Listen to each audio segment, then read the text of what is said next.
Hi guys, welcome. फिर से स्वागत है सनराइज मेडिसिन में। दोस्तों, आज हम बात करेंगे इस वीडियो में जो होता है पुराने से पुराना जो दांत ठीक तो हो जाता है काफ़ी टेबलेट लेने के बाद में, एंटी फंगल मेडिसिन लेने के बाद में, एंटी क्रीम लेने के बाद में, ये सब कुछ लगाने के बाद में पेशेंट को दांत खास खुजली ठीक तो हो जाता है, लेकिन वो फिर से क्यों हो जाती है। काफ़ी लोगों का कमेंट होता है कि ठीक क्यों नहीं होती है, क्या कारण है उसका। तो कारण हम जानेंगे दोस्तों इस वीडियो में। और इस वीडियो में ये ट्रीटमेंट मैं आपको जो बताने वाला हूँ इसमें 100% क्या 101% में आपको ऐसा ट्रीटमेंट बताने वाला हूँ जो इसमें आपको दांत खाज जड़ से खत्म हो जाएगा और दोबारा आपको प्लेट कर नहीं आएगा।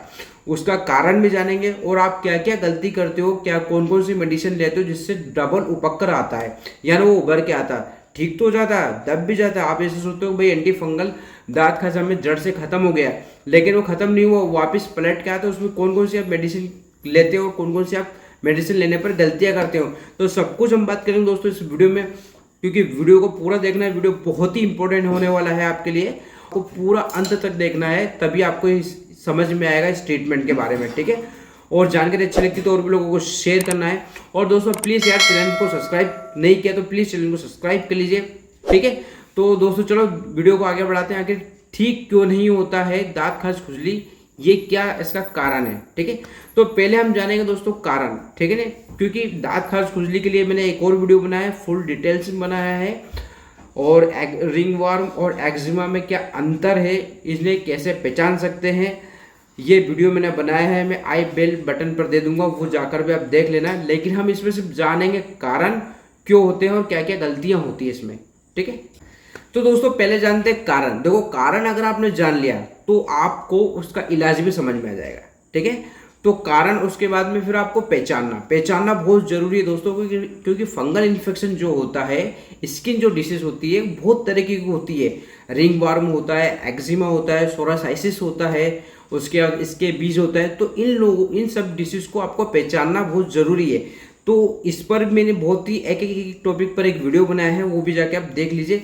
लेकिन इसमें कारण जानेंगे और उसी कारण के हिसाब से मैं आपको ट्रीटमेंट बताने वाला हूँ, ठीक है। तो सबसे पहले क्या होता है, ये जो फंगल इन्फेक्शन होता है एक स्किन डिसीज होती है, ठीक है। ये आपको सबको पता है। और इसमें खुजली बहुत होती है, बहुत तेज खुजली चलती है। और ये पहले तो गोल गोल सर्कल सर्कल टाइप का हो जाता है, यानी गोलाकार का हो जाता है। फिर धीरे धीरे वो शरीर पे पूरी शरीर में फैलने लगता है।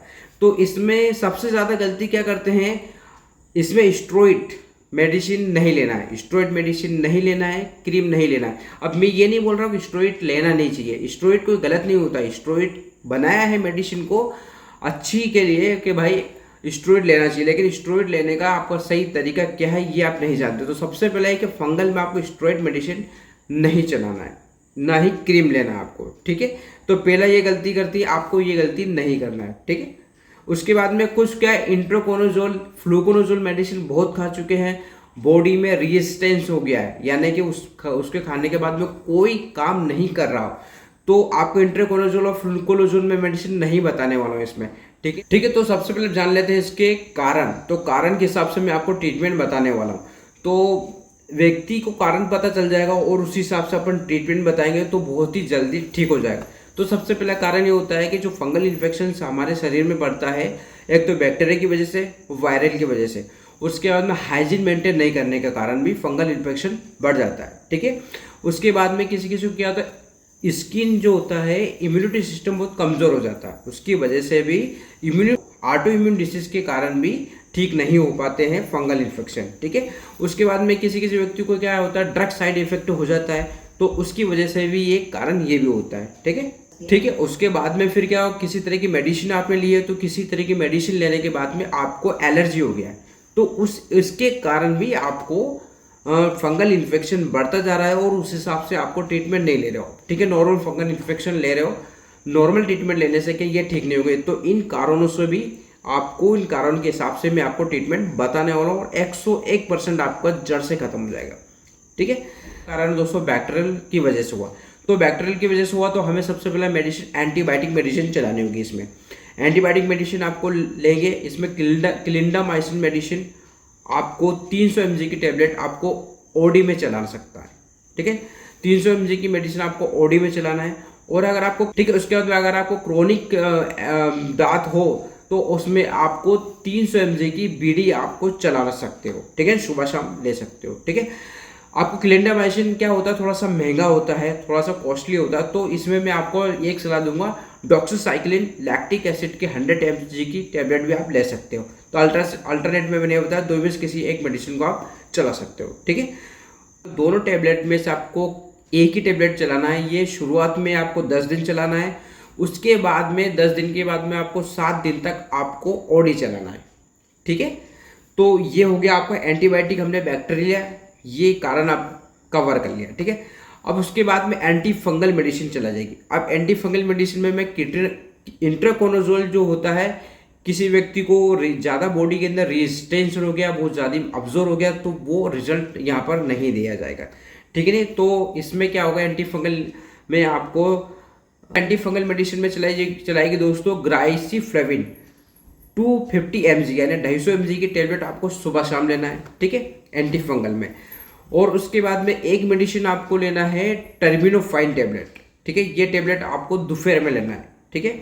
तो सुबह शाम आपको ग्राइसिफ्लेविन 250 mg की मेडिसिन सुबह शाम लेना है, और दोपहर में आपको टर्बिनोफाइन टैबलेट लेना है, ठीक है। तो ये एंटी फंगल आपको कवर हो गया यहाँ पर, ठीक है, यानी एंटीबायोटिक हो गया, फिर एंटी फंगल हो गया, ठीक है। अब उसके बाद में, ठीक है, आपको उसके बाद में फिर आपको एक इंजेक्शन इस्तेमाल करना है, इंजेक्शन केनाकोट इंजेक्शन, ठीक है ना। ये इंजेक्शन आपको तब देना है जब बहुत ही ज़्यादा बढ़ गया हो, बर्दाश्त से बाहर हो, बहुत पुराना, काफ़ी पुराना जो ठीक नहीं हो रहा है मेडिसिन से, तो इंट्रामस्कुलर आपको इंजेक्शन देना है केनाकोट। ये सप्ते में देना है, उसके बाद में 4 सप्ते में आपको एक एक करके देना है, ठीक है। उसके बाद में आपको 15 दिन बाद आपको 2 देना है, और उसके बाद में ठीक 21 दिन के बाद आपको फिर 2 देना है। इस इंजेक्शन का ज़्यादा इस्तेमाल नहीं करना है, ठीक है। आपको समझ में आ गया होगा, पहले सप्ते में आपको 4 सप्ते में एक एक करके देना है, उसके बाद में 15 दिन के बाद में 2, फिर 21 दिन के बाद में 2, ठीक है, ये इंजेक्शन देना है। उसके बाद में ज़्यादा इंजेक्शन नहीं देना आपको, केनाकोट इंजेक्शन, ये इंट्रामस्कुलर लगेगा, ठीक है, ठीक है। उसके बाद में तीसरा कारण है दोस्तों इम्यूनिटी जो होता है ऑटो इम्यून डिसीज के कारण भी, और आपका हाइजीन मेंटेन करने के कारण भी ये आपका फंगल बढ़ता है। तो इसमें आपको क्या करना है, जहाँ पर आपको दांत वगैरह हुआ है उस एरिया को आपको क्लीन करना है, साफ सुथरा रखना है। उसके बाद में उस पर आपको एक साबुन इस्तेमाल करना है, ठीक है, सिट्रीमाइड और उसके बाद में कीटोकोनाजोल कॉम्बिनेशन में आता है। तो सिट्रीमाइड जो होता है एक एंटीसेप्टिक का काम करता है, कीटोकोनाजोल इसमें क्या हुआ है आपको एंटी फंगल। इसका सोप आएगा, साबुन आता है, इसको यहाँ पर आपको लगाना है इसको, ठीक है ना। तो ये आपको हाइजीन मेंटेन करने का सही तरीका है, जिससे क्या हो बढ़ेगा नहीं, ठीक है। अब उसके बाद हम बात करते हैं, उसके बाद में क्या होता है, कभी कभी ठीक नहीं होने के कारण ये होता है कि किसी को लीवर डिसीज की समस्या हो, लीवर की वजह से भी ये समस्या होती है कि लीवर आपका ठीक नहीं है, पेट आपका साफ नहीं हो रहा है, ठीक है। तो इस समस्या से भी आपका फंगल ठीक नहीं होता है, क्योंकि आप जितनी, ठीक है, आप कितनी भी स्किन डिसीज की टेबलेट खाएंगे और आपका जो होता है लीवर वगैरह का काम नहीं कर रहा बराबर, तो वो बिल्कुल ठीक नहीं होगा। तो आपको इसमें आपको कैमराफिन प्लस साइरप लेना है, ठीक है, 10 ml तक आपको ओडी चलाना है, ठीक है। पेट साफ होना बहुत ज़रूरी है, पेट साफ आपका हो जाएगा, बॉडी के टॉक्सिन बाहर निकलने लगेंगे, तो इस पर बहुत जल्दी प्रभाव डलेगा। तो एक साइरप आपको इंक्लूड करना है, ठीक है। अब लास्ट स्टेप में मैं आपको बताने वाला क्रीम काफ़ी इंपॉर्टेंट है यहाँ पर, ठीक है, टॉपिकल आपको यूज़ करना है इस पर, ठीक है। तो इसमें जो क्रीम होता है दोस्तों, ज़्यादातर जो होते हैं एंटी फंगल में लुलिकोनाजोल देते हैं। लुलिकोनाजोल से आपको फ़ायदा नहीं होता है, ठीक है, तो मैं आपको ये नहीं बताने वाला हूँ कि ये आपको लगाना है, लेकिन इसमें एक अलग फॉर्मूला वाला है जो अक्सर डॉक्टर बहुत ज़्यादा एडवाइस करते हैं। इसमें जो बेस्ट फॉर्मूला दोस्तों इंट्राकोनाजोल प्लस टर्बिनोफाइन क्रीम का कम्बिनेशन क्रीम का ये यूज़ करना है आपको, ठीक है। ये क्रीम इतना अच्छा दोस्तों कि ये बहुत ही जल्दी इफेक्ट करता है टॉपिकल को, और बहुत जल्दी इसमें आराम होता है, ठीक है। ये क्रीम आपको सुबह शाम लगाना है, ठीक है। अब उसके बाद में एक क्रीम और मैं आपको बताने वाला हूँ इसमें, तो लुलिकोनाजोल एस क्रीम, इसमें लुलिकोनाजोल और प्लस सैलिसिलिक एसिड होता है। ये क्रीम आपको दोपहर में यूज़ करना है, ठीक है। तो करीब जब तक चलता है 10 से 15 दिन तक आपको चलना है, ठीक है। तो दोनों क्रीम आपको लेना है, पहले आपको सुबह शाम चलाना है, ठीक है ना, इंट्राकोनाजोल प्लस टर्बिनोफाइन का क्रीम, ठीक है। उसके बाद में लुलिकोनोजोल एस क्रीम यानी लुलिकोनोजोल प्लस सैलिसिलिक एसिड रहता है, तो ये आपको दोपहर में इस्तेमाल करना है। लेकिन इस्तेमाल करने से पहले आपको जो मैंने साबुन बताया उस साबुन से आपको धोना है, थोड़ा साफ करना है, वो सूखा जाए, उसके बाद में आपको क्रीम इस्तेमाल करना है। ठीक है, मैंने मेडिसिन बता दी आपको। तो जैसे जैसे आपके कारण होंगे, किसी पेशेंट के कारण होते हैं, तो उसी कारण के हिसाब से मैंने ट्रीटमेंट बताया और 100% इस ट्रीटमेंट से आपका दांत का खुजली जड़ से खत्म हो जाएगा। लेकिन दोस्तों, ये मेडिसिन आपको लेने से पहले डॉक्टर से सलाह लेना है, सेल्फ मेडिसिन नहीं लेना है। ठीक है, तो आई होप दोस्तों जानकारी अच्छी लगी हो तो लाइक कर दीजिए, चैनल पर नए हैं तो प्लीज़ यार सब्सक्राइब कर दीजिए। फिर मिलते हैं एक नए वीडियो के साथ, एक नए टॉपिक के साथ, तब तक ले जय हिंद, जय भारत।